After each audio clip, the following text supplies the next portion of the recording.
Salutare, Ionuț, a.k.a. Johnny, bine ați venit la un nou video pe canalul meu de YouTube. Astăzi am pregătit pentru voi un video foarte special. Dacă ați urmărit ultimul meu video cu informații despre GTA 6, la final v-am spus despre faptul că se zvonește despre apariția unui nou joc video asemănător cu GTA, dar un joc video în care acțiunea are loc în Marea Britanie, în Londra. Ei bine, am descoperit canalul lor de YouTube și astăzi vom reacționa la videouri în care aflăm informații și vedem cum stă treaba cu acest joc. Dați un like, abonați-vă și haideți să începem. Bun, haideți să luăm bătaie. Acesta e logo-ul studioului, game developer-ului care se ocupă de joc. Ends, așa se numește jocul, asta va fi numele lui, Ends.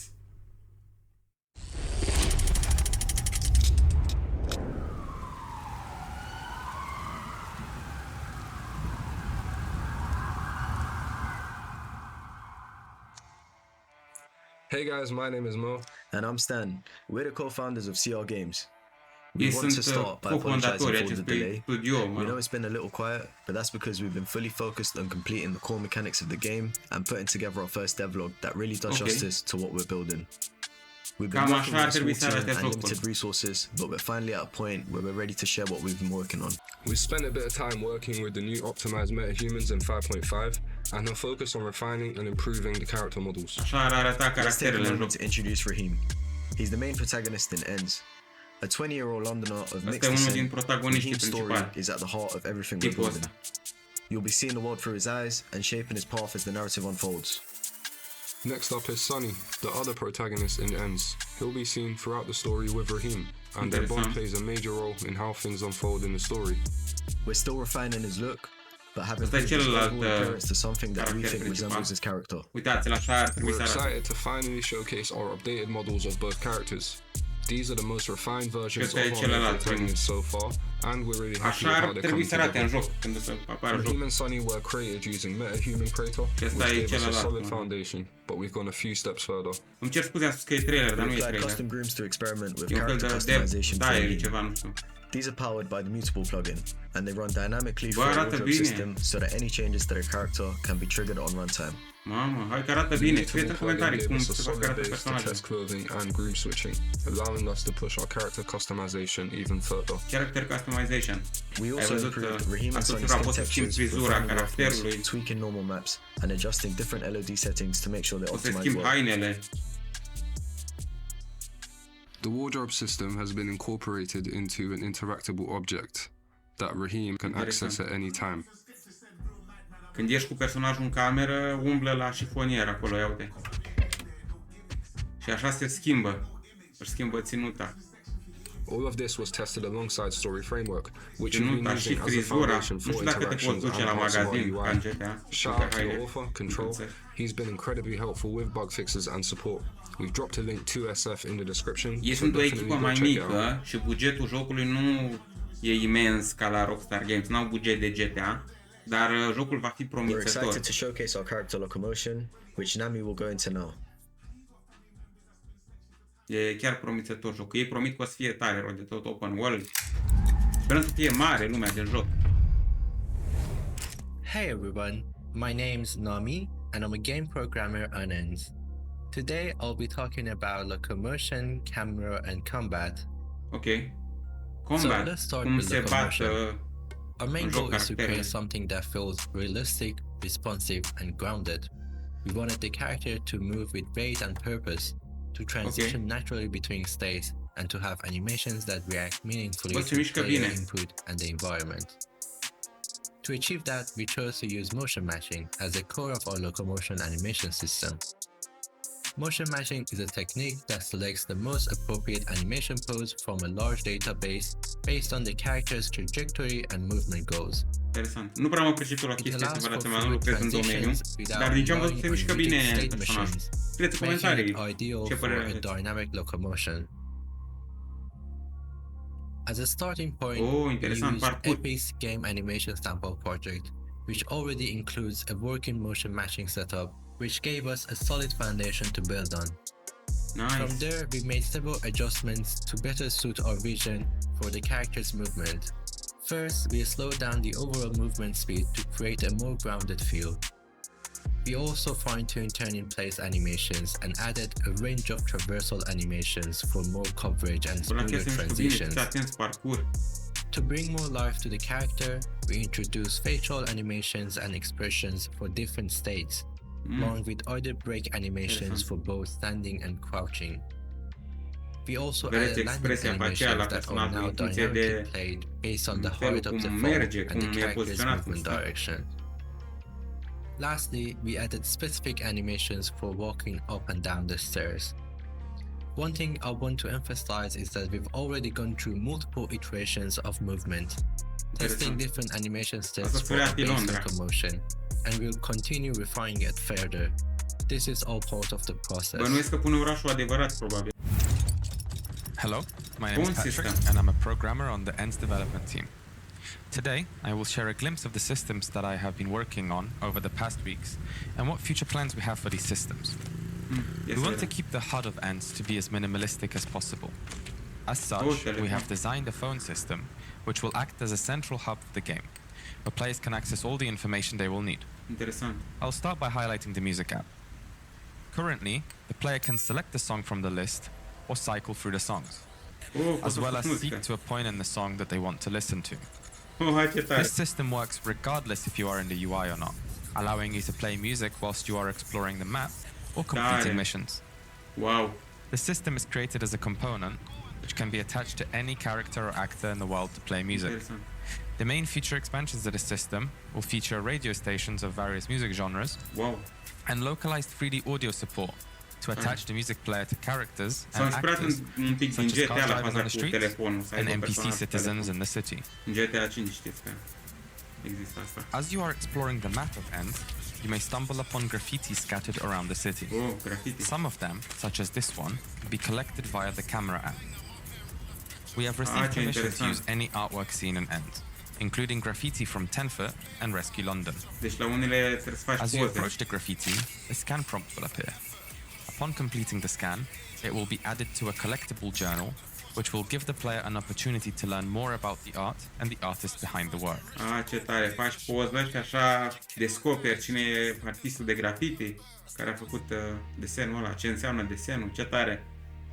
For our combat design, our goal is to make it full, impactful, personal, and readable. We want every move in combat to feel intentional and weighty. To support this, we added a new locomotion mode. When the character enters combat, they transition into a combat stance, giving them a more focused posture and making it clear they are in combat. Right now, we're using a mix of different animation packs as placeholders, but these will definitely change later on as we continue shaping the style and feel of the combat. On the technical side, we're using motion warping to dynamically adjust attack animations so that they line up with enemies' position. This helps make attacks feel solid and connected. We also have a targeting system that keeps the player oriented towards enemies during combat. We recently added a combo system. Au Mercedes, G-Wagon, au Jaguar, și arată exact ca la generalitate. Dar posibil să nu le pună emblema pe ele. When an enemy attacks, we slow down time slightly to give the player a visual cue. The enemy stands before the attack also signals their intent, giving you a chance to respond. To enhance the feeling of impact, we're using different hit reaction animations and facial expressions so attacks feel like they really connect. Enemies can fight back too. Sometimes they'll counter or parry the player's attacks, which adds a nice layer of unpredictability to combat. We also implemented finisher animations with camera movement to really emphasize those cinematic moves.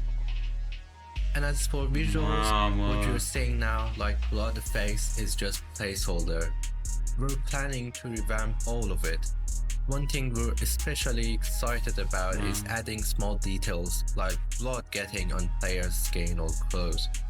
So yeah, the combat is still evolving, but we're starting to see the pieces come together. Care o vedem noi acum că e ceva așa doar de dragul videoului, va fi îmbunătățit. I'm with the development team working on ENDS. Să poată să apară personajul lui ungele pe haine sau ceva probabil. As a base for the crowd AI, we've used the mass plugin that is implemented in the City Sample project from Epic Games. The AI spawns on zone graphs or in other locations using environment query systems. The AI randomly have a chance to have an accessory, such as a bag or a cup, and they have their matching animations to go along with them. The AI are spawned using mass spawns, which allow us to dictate specific routes through data assets and allow us to change the behavior through state trees. This system allows us to add more accessories and types of NPCs easily. The traffic system also uses mass. Like the crowd, they use mass spawners and zone graphs to dictate the behavior of the cars. Using different data assets, we can choose to spawn different types of cars depending on the area they are in. The cars handle traffic and intersections themselves and can recognize vehicles around them. The Messages app is the mission log events, where players can keep track of current mission and previously completed missions. Sony wants us to find a brick of hash that he has dropped during the chase. As we pick up the brick, the mission log gets updated with the next steps. We are currently utilizing story framework for the task functionality, as well as NPC dialogue for the drug deal itself. It allows us to easily track mission progress and save completed missions in between play sessions. The UI is created using Unreal Engine's widget blueprints, which allow us to quickly prototype and iterate on design wireframes and create robust and detailed UI. It also enables us to create widget animations, which we are utilizing for animating the phone. The drug deal mechanic is one of the many side activities that players can do in ends. As they accept a drug deal, a waypoint will guide them to the location of the NPC that has requested the drug delivery. This waypoint system is a temporary solution to guide the player to the mission location. This will be reworked and implemented as part of the map app later. Walking up to and interacting with the Nitty will begin the dialogue. The dialogue is decided based on the current selected mission and whether you have the drugs in your inventory or not. This system is built upon Story Framework's NPC implementation with expanded support for playing animations upon triggering specific replies. Next up, we want to link this system to the crowds and citizens events. The player will from time to time receive drug request messages from characters in the world. Once the player accepts the request, an NPC from the crowd will walk to one of the pickup spots and await the player's arrival at a set time. Once the exchange is complete, the NPC will once again rejoin the crowd and continue with standard behavior.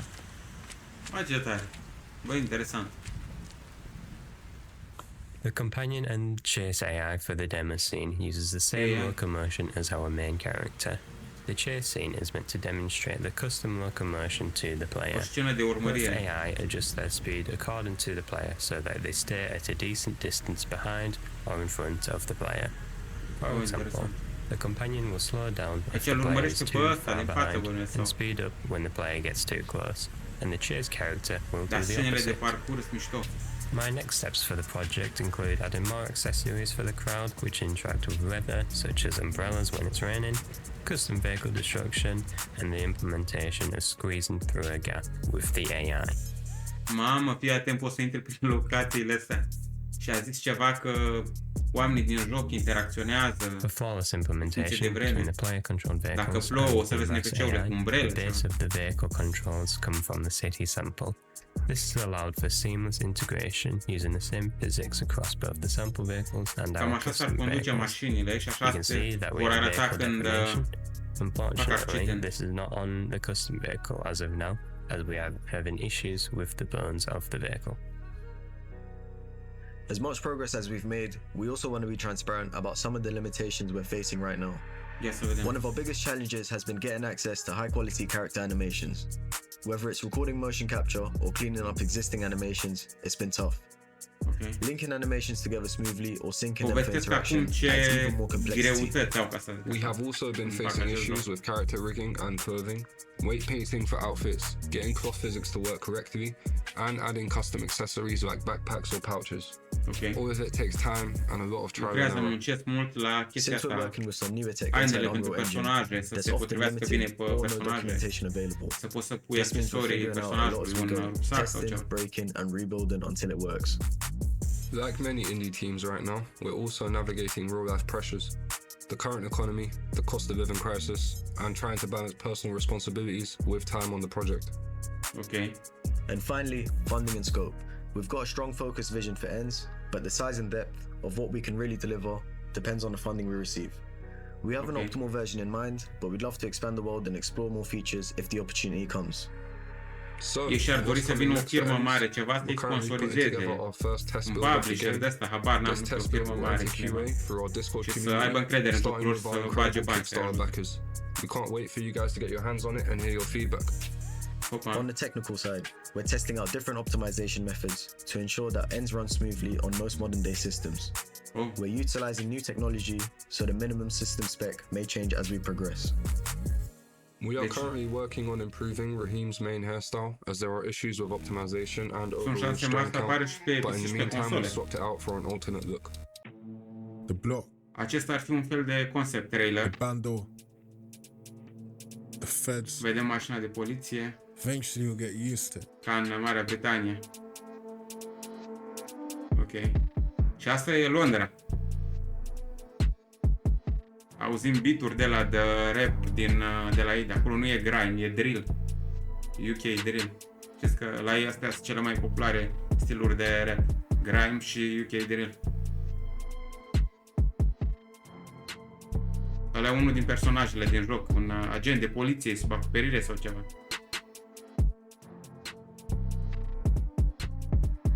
Uite-l ăsta, cred.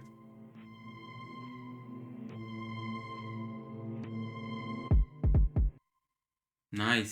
Scrieți mai jos în secțiunea de comentarii în funcție de ce ați văzut în acest video, tot ce v-am prezentat despre acest joc. Ce părere aveți?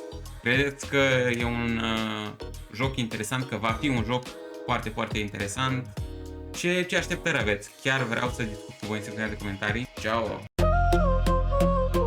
Johnny pe zonă mă numesc și nu glumesc, ca Harry Potter sunt. Fac like-urile să apară haterii, să